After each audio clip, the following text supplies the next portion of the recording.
He doesn't talk much about himself. He's quite busy, like a busy person. I would say that at some point in time, he got to know that he likes to carry girls, like, and he smokes, he drinks, and takes drug also. So I don't know deep about him.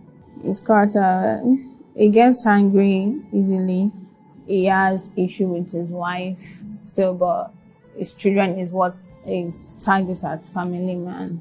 He wasn't into happy married life or something. It was just more of catering for his kids. I can't remember some of his friends that I met, but like remember their faces kind of really or their names. But I've met two people that I said friends something. I don't have 10 million in my bank account, so I have like 400 or 500 accounts. Michael gave me his laptop. He had two laptops, so I told him that I wanted laptop, so he gave me one, and that was what I sold to get the money. So it's a Mac Pro. I wasn't doing nothing when I was with him anymore. I was getting more from the him than doing the ushering, so there was no need ushering. Ushering can be 15k, 20k. It gives me more than the ushering. The apartment where it was said it was leaking. So then they said I should book. They said it was free and I too was free. So like let's then see. It was Sunday on the 13th June. I decided to check online about the shortlets because it said that I didn't want hotel. There will not be Netflix or like it's not be fun like being in the house or something. So that was when I decided to check for a shortlet. So I sent it to him and he said it was okay. Then he said I should go check the place out. So I checked it and it was okay. Then he made payment. He sent 105. That was for like 4 days. After I paid the money, so after like 1 hour, he came. When he came, then we went to get food. We went out to eat and also get drinks. And we're just indoor watching movie, drinking, smoking. He woke up before me, but I was still feeling sleepy and dizzy because of the smoke, drink, and the drug. So he asked what I need, like what we need. So I was like, we need to buy food and drug because the drug that we brought already finished. He sent the money to their account. Why the other one? He gave me the card because I was trying to make payments and it didn't go through. So he gave me the card. I didn't have access to his card, but I know the PIN code. Before I was leaving, he stood up to lock the door. But when I got in, I was knocking. As there was no answer, I opened the door was already open, like it wasn't locked, and the duvet was on the floor plus pillows. The couch was facing the door and the bed was stained with blood already, and the floor where it was blood, and then music was on, the TV was on. The room was already disarranged, like someone broke in. Then I saw him on the floor. I didn't know what to do. I took my things with this thing and left. I was afraid. I didn't know if I have raised alarm, they would have arrested me for doing it because I and him were just the only people in the room. I was, I just left. I was packing my things to leave. Then I noticed that my clothes was stained, so I changed it to another.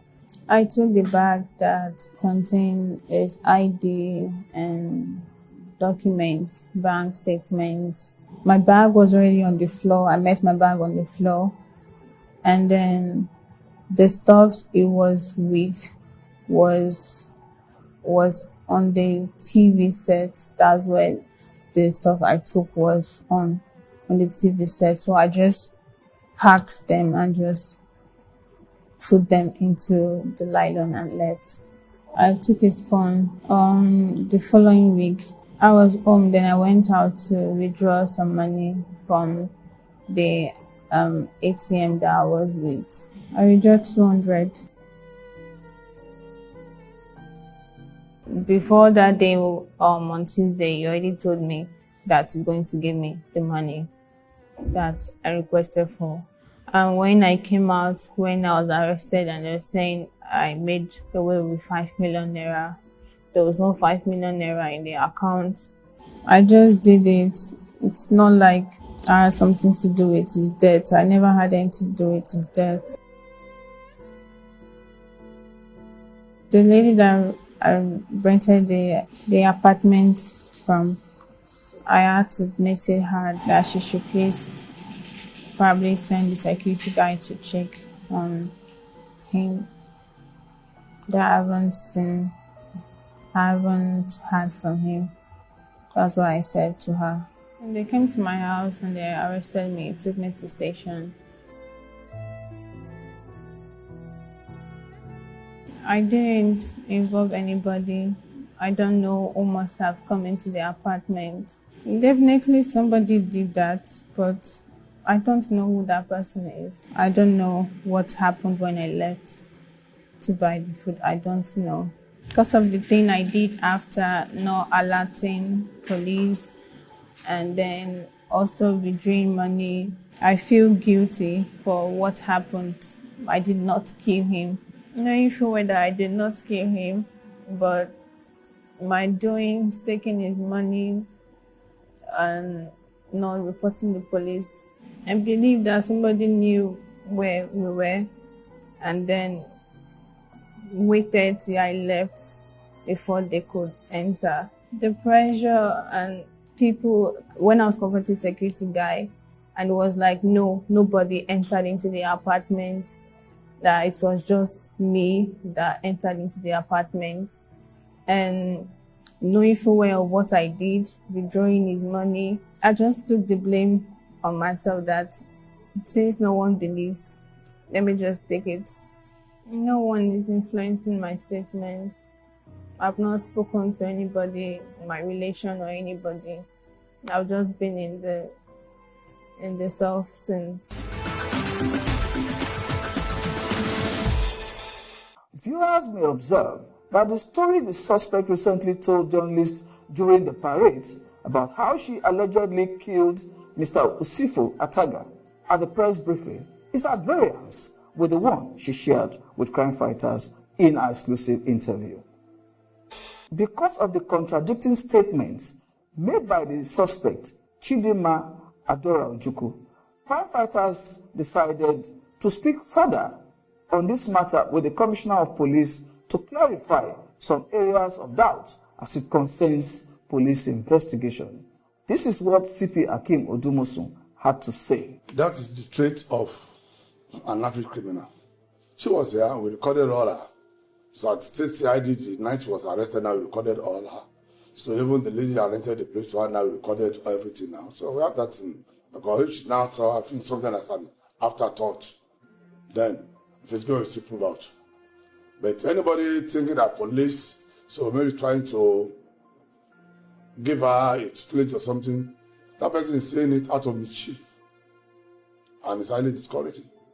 For us to have risked our life, to have carried out our professional callings now and getting her, instead of the action, what I've done now, being appreciated and being encouraged to get further. So maybe it's just a way of distracting police that it's okay when we castigate police. So then police will be discouraged. We're not able to go on long. No, we'll never be. So we are not leaving any stone unturned. We are not leaving any lead unfollowed. Any lead that we get. Crime fighters also sought to speak with the adopted father of the suspect. he was reluctant to make statements on camera. However, the deceased best friend also narrated in detail how he and other family members searched for the deceased before his body was found. I spoke to him last on Monday at about 9 p.m. It was a public holiday. So on Tuesday, I was on my way to his house in Banana Island in Ikoyi. When I left my house, I started calling him. And Usifo is somebody that if he misses your call, he calls you back immediately. I was calling him before, from VGC to maybe Lekki Phase 1. I called maybe like 6-7 times. He did not pick his call. He did not call me back. Then this was about maybe 2 o'clock in the afternoon.